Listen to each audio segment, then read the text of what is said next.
In this video, I'll show you how to make your account private on Instagram. You can follow the same steps whether you are using Instagram in your browser or in the mobile app. So first of all, open Instagram. Once Instagram opens, go to your profile. Now, on your profile screen, look at the bottom left side. You will see the 3 lines menu. Tap on that. After clicking it, a small menu will open. From here, tap on Settings. Now a new screen will open. On this screen, find the section that says Who can see your content. Under that section, tap on Account Privacy.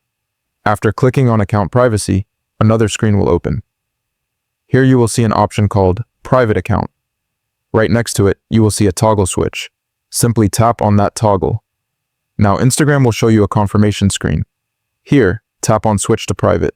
And that's it. Your Instagram account is now private.